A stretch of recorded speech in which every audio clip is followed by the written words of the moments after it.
Hi, and welcome to this talk on operations research, the lost data science. I have to admit that I'm taking some poetic license with the title, but I hope to convince you that it is in fact accurate in many ways. O.R. is something that is lost to us, at least in the Python AI community, and it needs to be refound. Thanks to Ida and the Last Mile crew, Giuseppe and the crew at Stemley, and Paula O'Carroll of University College Dublin for reviewing this work. All mistakes and outlandish claims are entirely my own. So you may have heard of the phrase gentleman farmer, a somewhat disparaging description of someone who merely dabbles in farming. I jokingly refer to myself as a gentleman programmer. My main job is collaborative problem solving, using whatever conceptual and technical tools I need. I manage a team, but I find that working hands-on gives me ideas and test those ideas, so I'll never stop doing that. I do program a fair bit, and I'm keen to learn more Python for ML at the conference. Now, what is my motivation for the talk? Well, I was lucky enough to take combinatorial optimization when I studied business analytics in University College Dublin. It's not in the curriculum for most computer science or data science degrees. Now, on several occasions over the last decade, I've seen senior data scientists with PhDs fail to solve some major business problems. They each tried using machine learning, graph analysis, or other standard tricks of the trade. In each case, they failed, and in each case, the problem was clearly solvable as a combinatorial optimization. You only have a hammer, everything looks like a nail. So let's see what the field of O.R. should mean to us as working data scientists. First, we'll explore O.R., why it is somehow lost to data science, and why it needs to be found. In Act 2, we'll find out how O.R. fosters design and mathematical thinking, and I'll give you some pointers to get started on optimization in Python. And finally, in Act 3, how O.R. gives us transparent AI and actually increases the number of ethical problems we're going to face. So when we solve a juicy problem, we're always faced with the next one. This is no exception. So, the lost data science. To bring all this back to basics, where do we actually apply analytical methods in business? So in the core, it could be structural engineering for construction, material science for making plastic bags, genomics for drug development, food science for manufacturing cornflakes. It's the traditional R&D that drives economic progress. At the management level, we have some very useful methods around financial planning, and the less said about the rest, the better. It's really the operations level that interests us as data scientists. The problem here is how to apply analytical techniques to operational data to understand the business and improve outcomes. Although data science is cross-disciplinary, the central techniques these days are from machine learning, coming out of the AI labs of CS departments. But operations researchers and statisticians have been at this for at least 80 years. I've had a fair bit of success improving operations, so perhaps we can learn from our ancestor field. British scientists drafted into the war effort in World War II founded the field of operations research. Patrick Blackett, one of the first and foremost practitioners, explains how the scientist can encourage numerical thinking on operational matters, and so can help to avoid running the war by gusts of emotion. And indeed it was useful. Blackett helped the war effort in numerous practical ways, from optimal bombing strategy to bomb site design. O.R.'s first major success was Albert Rau's analysis of air defences that led to the development of radar, key to winning the Battle of Britain. And the first O.R. People used to focus on the wartime economy as well. So how do I allocate steel between aircraft and girders for buildings, for example? So basically how to win the war and keep civilian infrastructure standing at the same time. While scientists had always created innovations for the economy, this was somewhat new. This was scientists directly analysing operations in the real world.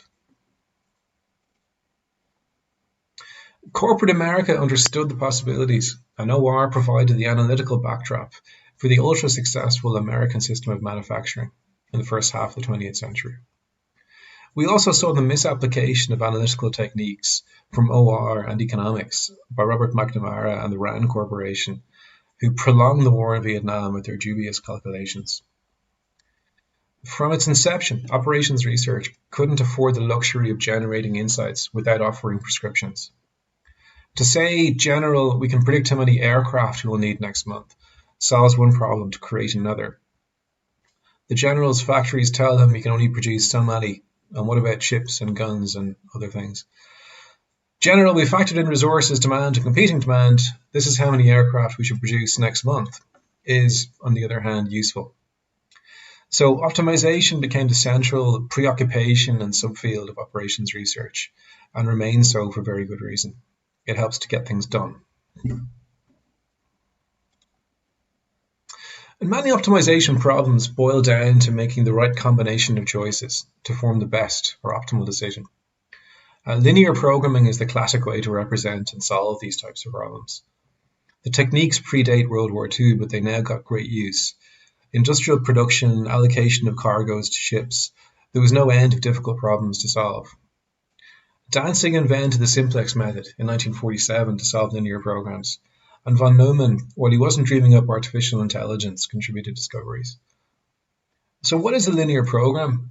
It's the representation of a combinatorial optimization problem in this form. So we have an objective to maximize or minimize, such as the value of goods in a knapsack. We have constraints, such as the maximum weight in the knapsack. We provide parameters to the constraints, such as known weights of items. And we look for the decision variables that satisfy the constraints and optimize our objective. It turns out that an awful lot of business problems can be expressed this way. Where to install the first batch of 5G cell towers? How do I best use my production capability across my product range? Where should I allocate efforts to decarbonize my business? Pretty useful, I'm sure you'll agree. So back to the present, and supervised machine learning is the major AI breakthrough into industry. I won't belabor the history, as I'm sure this audience is very aware of it. As Kazi Kozakov, head of decision science for Google, puts it, supervised ML is a thing labeler. Well-trained models can predict labels for people, personality, animals, market trends, customer sentiments. So the things can be physical, like images, or abstract, like historical data. Thing labeling sounds kind of mundane, but it turns out that it's a key workhorse of human intelligence. And we've just figured out how to make computers do it for us. It's huge. But what to do with these labels? If you find a lump in an X-ray, the action is obvious. Flag it with a specialist. But how to use the labels learned on this slide? Now check if that photobomber in your holiday snap might actually be the head of Google Decision Science. Become friends with Keanu Reeves. Generate an alert every time someone posts a picture of a kitten on the internet. So supervised ML does an awful lot for us, but in many situations it just doesn't give us any clear course of action. And without that, it's a white elephant. In the real world of real deadlines and competing demands, we want to know, what should I do? Now, we hear a lot in data science these days about moving from predictive to prescriptive analytics, but the how is often unclear. In my experience, I've seen people clutch at two rather vague possibilities. Firstly, let's just figure it out later when we have our labels. Secondly, whoever is selling me this AI solution will surely tell me at some stage. But in reality, decision implies best or optimal decision, which implies the need for optimization. And we've just seen that operations research has made optimization its core competency. So we shouldn't be surprised if it has something to offer us here. It's even got its own journals and everything. So why might O.R. be ahead of data science for optimal decision making? Well, I think it's down to the environment of birth. O.R., as we've seen it used in the military or in primary and secondary industry, has degrees of predictability, so inference is not essential. The objective functions and constraints can be established and agreed without a lot of controversy. So no one thinks that a piece of cargo unchosen for a container is going to feel left out. And its users, captains of industries, are all about the bottom line. So prescriptive analytics based on optimization is really central to O.R. Data science, on the other hand, has come of age with Web 2.0 in the online social world. We have a data deluge and the computer power to sort through it. So the data is the digital exhaust from our online lives, and inference is the tool of big tech to somehow master these data streams. Optimization has been a secondary concern, generally coming later as we try to somehow monetize insights such as consumer preferences. So optimization around human behaviors faces some serious ethical questions. It's not clear what is optimal for whom and who should decide. So often it's a case of better the machine learns than takes control. But there's probably a more fundamental reason.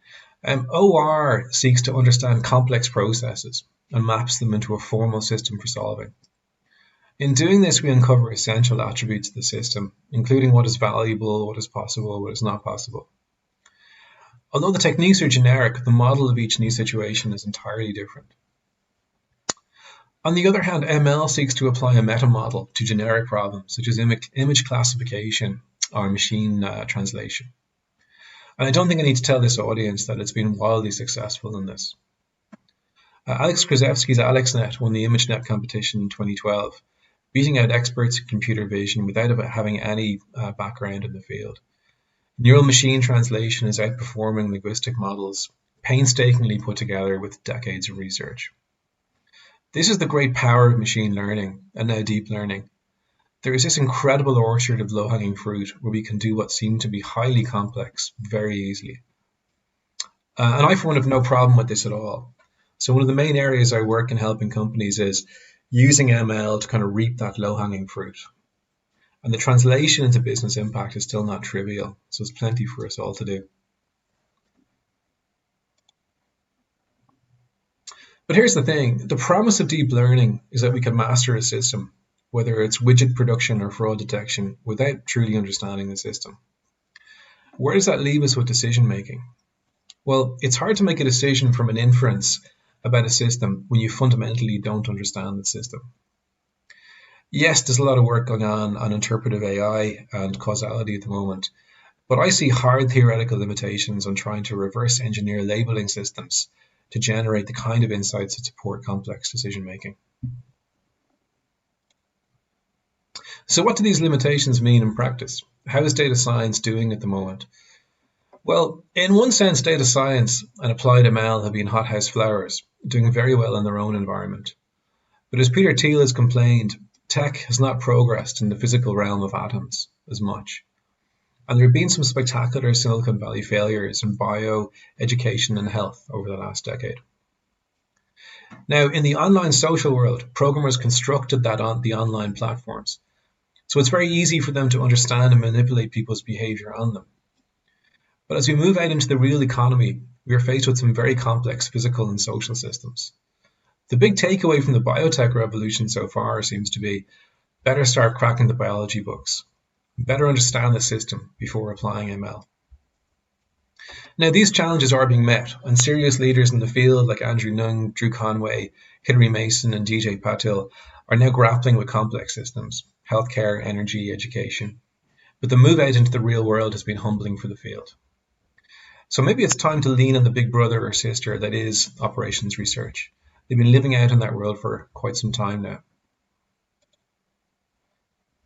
Of course, it's not an either-or for ML and operations research. There'll be a relationship between them. We're starting to see, for example, ML used in place of O.R. for optimization. But I do think this is hard limited interpretability, as discussed before. And some companies like Stemly, who I do some work with, are starting to close the loop with some very interesting hybrid ML and optimization solutions. And AI itself has a lot to say about production planning, for example. Even within ML, we're starting to see use cases for reinforcement learning, for multi-step optimizations where we can model agents. But the subfield of AI for planning has been active for decades and has had successes in industry. In the standard reference for the field, Artificial Intelligence by Russell and Norvig, the first half of the book covers planning theory. ML doesn't make an appearance until page 693. So it's the ultimate suspense thriller in that regard. So it's not an either-or in terms of AI and optimization. But with my practitioner hat on, I see the clear and immediate benefit of embracing OR. It adds another perspective and set of tools to our data science toolbox, especially for optimized decision making. Okay, so hopefully I've convinced you why a second look at OR could be of value. So what does that mean to us in practice? How does OR help us conceptualize and solve problems using a computer and some software, particularly Python software. So O.R. has been solving NP hard problems for decades now. Consider the traveling salesman problem to find the best route to take through multiple cities in a sales trip.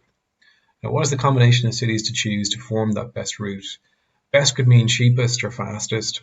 We might have some constraints such as visit all cities, visit at least half of cities, don't visit any city more than once. We might insist on returning to the start point at the end, or we might not. But ultimately it boils down to the best route, the best ordered collection of cities. So it's a combinatorial optimization problem. And you may have noticed that the TSP can be represented visually as a graph. It turns out that all combinatorial optimizations can be. And of course, graphs are not just visuals. They're a representation of a system with some very nice mathematical properties and techniques developed to work on them. In computer science, we can store graphs as very efficient data structures and have all sorts of tools to manipulate and query them. For example, shortest path, minimum spanning tree, and so on. So let's take this example of the knapsack problem, where we want to know how many books, sun creams, and clothes to take on our holiday. What we really end up looking for is, in this diagram here, x1 to x3, the values to assign to each of these items that we're going to take. So what we're really going to find is the value for the edges in this network or graph. If the graph gets more complex, we can store all these layers in a multidimensional matrix where the indices stand in for the vertices we're connecting. If anyone has worked much with machine learning, this matrix representation should start to feel very, very familiar. The solution space for combinatorial optimization is yet another graph. So the terminal nodes present a path through the solution space. In a sense, then, it's a search problem just to find that best path. So again, we're in classical computing land. We can just go ahead and exhaustively search to find the optimum solution. Dynamic programming is a perfectly reasonable way of doing this. We don't save on search costs, but we make sure to store similar computations to avoid unnecessary repetition. Or we can be cleverer and use algorithms developed in O.R. to start eliminating options and reduce that search space. Branch and bound is the classic algorithm here. We can think of branches as sets of possible solutions. Before we exhaustively check a branch, we can establish an upper bound for the best solution and compare it to what we already have. If there's no possibility of the branch giving us a better solution, we can just disregard it. And we have many advancements in algorithms since branch and bound. And as with any established algorithms, people have worked out efficient implementations in software, so you don't have to. You can usually leverage a library to implement this part once you set up the problem correctly. Now, because we're dealing in combinations, runtime increases exponentially with the number of variables. So one of the issues we face in O.R. is the computational complexity remains high. But with Moore's law and access to cloud compute, we're seeing speedups that make it possible to run heavy optimizations in batch windows, or even in near real time behind web applications. So I wonder, does this remind you of anything at all? Well, we had neural nets since the 1940s and had to wait for better compute and data access to take advantage. And in fact, von Neumann was involved in the birth of both fields. Of course he would be. And now we have the data science world much more focused on optimizing against goals. So in practice, taking a new look at O.R. seems timely for practitioners. One of the interesting questions I've had from data scientists and optimization projects is, where's the table? And how to answer which table. So you mean the one to use for the production constraints, the one for inventory parameters, the one for goals. So when we model an optimization, we can work on various levels of the problem. Each level of the problem will require a table or a set of tables, often with different granularity. And this is very much in contrast to supervised machine learning, where we tend to, in the end, line up the data into a two-dimensional matrix or table. Now, the compute for deep learning is very much dependent on the number of records and features. That is the size of that input table. The more data, the better the model performance, but the worse the code performance.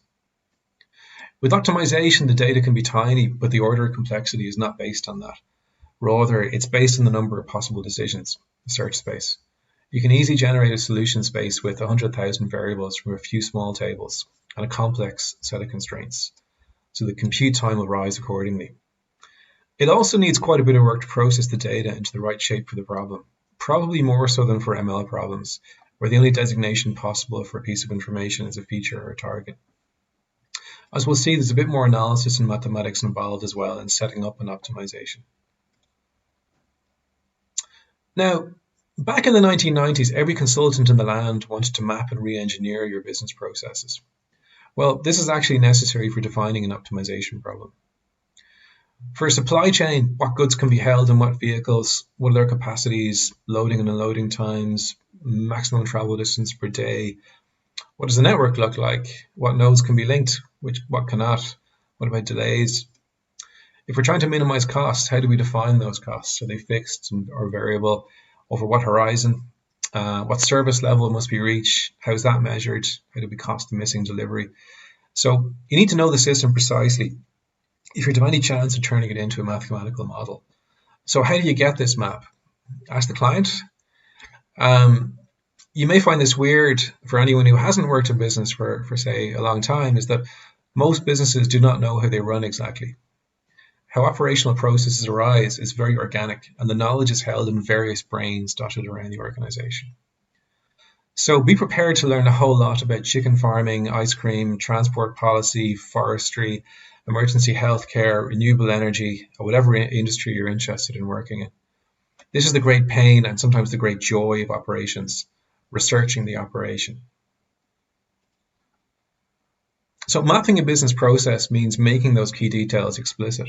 So take the example of packing a holiday knapsack or suitcase. Let's say we can only take sun cream, books, and clothes. We'll need to assign some kind of enjoyment metric to items, get the weight of each item, and then apply constraints. So in our second pass, we find that we need to maximize enjoyment up to our 20 kilogram limit for our items. We might have other constraints. For example, I need at least one sun cream, one book, and 10 items of clothes. But more than 3 sun creams would be, not very useful. And we have to assign our parameters. So weight is easy. We can get the weight of these items, but the enjoyment metric might be quite difficult to apply across these disparate things. So we come up with those metrics and those weights. Maybe we run our optimization and we end up with War and Peace and Ulysses in our suitcase and feel kind of depressed about that. So we figure not all books are created equal. What we really want to read on holiday is something easy and fun, as long as we have one literary work so we can say we tried. So that gives us another set of constraints and another kind of level to this model. So how does that look? Well, it basically turns into a graph, just like the knapsack, but with this extra level now. So we can define books as the total inflows from the easy and the literary books. Technically, in optimization, we deal with inequalities, but it's easy enough to extend to equalities, so we can make that connection between the nodes. So what we get here in these, 8 equations, is a precise mathematical model of our business or our holiday packing process. And then we can go and turn that into a program and its data for solution in Python. Like with most programming tasks these days, we find the functionality exists across several layers. So for optimization, we can use Python to write the programs, an ample mathematical programming language to represent the mathematical model intuitively, and a solver to do the work under the hood. You don't need to reinvent the wheel. So for ML folk, think Python TensorFlow and maybe Atom under the hood. The only issue here is that debugging across these layers can be something of a nightmare. It requires some good testing practices to isolate errors. And then we can go and write the actual program using the ample constructs in Python. So this example uses the Pyomo ample. Here we revert to the simpler knapsack problem, where it's a binary decision, include an item or not. We can define the parameters as Python data structures, such as dictionaries, and set other variables as well, for example, limits. We then create Pyomo sets, which are indices used to keep track of the variables. And we create decision variables for the model, in this case, which will take the values of yes or no for each item. This is a Pyomo-specific data structure that will be used during the modeling run. Then we set the objective function and constraints using mathematical notation, Pyomo variables, and Python variables for any constants. So once you have your mathematical model of your problem, and you have intermediate knowledge of Python, you can get to grips with optimization in Python within hours. Now you can use Python for tinkering around up to serious R&D and even up to production systems. which is very handy. So you can keep all your data processing in Pandas, NumPy, or whatever Python packages you use, and your optimization all in one code base. There's a very large choice of options here. So you can use an integrated toolset like Gurobi, Cplex, Express, or Google O.R, which all have Python APIs. Or you can use Pyomo or another AMPL to interact with either a commercial or an open source solver. The difference between the commercial and open source solvers is mainly in computational efficiency. So for large problems, you'll probably need to shout out the license for a commercial solver if you want them to solve in a reasonable time, or at all. But in terms of functionality, it's all there for free with open source solvers. So that is only required if you need to scale up. One thing to note is we've been only talking about linear or integer optimization, and non-linearities can arise in quite simple seeming situations. So if I love to read serious and light books on holidays in some combination, there's a dependency between those variables, and maybe that value is multiplicative. At this point, the problem becomes nonlinear, and the software mentioned so far won't cover it. Now, you can check the problem for convexity, and if it is convex, you can use nonlinear methods. For example, there's CVXOpt in Python, which will take care of convex nonlinear programs. So all is not lost in those cases. So in terms of getting started, I'd recommend to start out with Google O.R. So it's a great tool with some very nice tutorials and a reasonable sized community around it. Pyomo is more fully functional, and you can use it for free with an open source solver for complex problems, as long as the number of variables is fairly low. And the commercial solvers are very powerful, and some have IDEs like iLog Studio for Cplex. They're very much worth it for commercial heavy use. Okay, so just in case we get too happy with ourselves, let's briefly consider one pretty serious problem we're going to encounter as we start to use more O.R. in data science. We think that ethical problems of AI can be solved with transparency. So if we understand the hidden biases of a model, expose all the negativity, then we can get to an ethical AI. But ethics is more than identifying bad or stupid things. It's a fundamental problem of being. What should I do? Now, ML gives us inferences, but optimization tells us what we should do. That can be a little more controversial. Optimization also asks us to search out and explicitly define things like what we deem possible, what we value most, how we rank our values. Now, emotional creatures that we are, we hate to trade off anything involving human values, especially around human life. A one-shot vaccine or two, vaccinate the elderly or the working, or to return to olden days, if the Pharaoh was implementing a Yahweh mitigation strategy in the time of Moses, what he has to do is basically minimize AX plus BY plus CZ, where ABC are weights, and XYZ could be locust damage, plague illness, and unfortunate firstborn sons. He needs to weight those things and trade them off.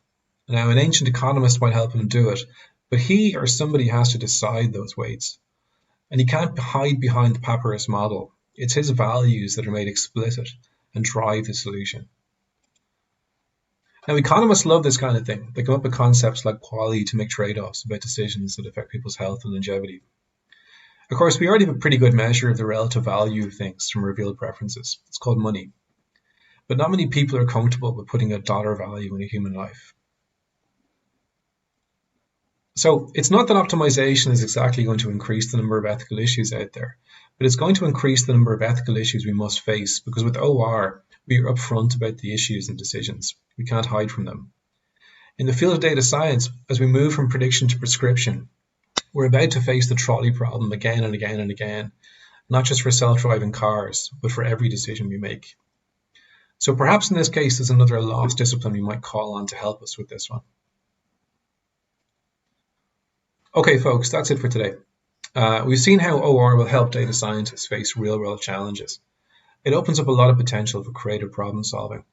It's very doable in Python and a lot of fun. No such thing as a free lunch, but maybe philosophers can pick up the tab for that. Thank you for your time. If you have any questions or comments during the conference, I'd love to hear them. And you can always reach out to us later at LastmileAI.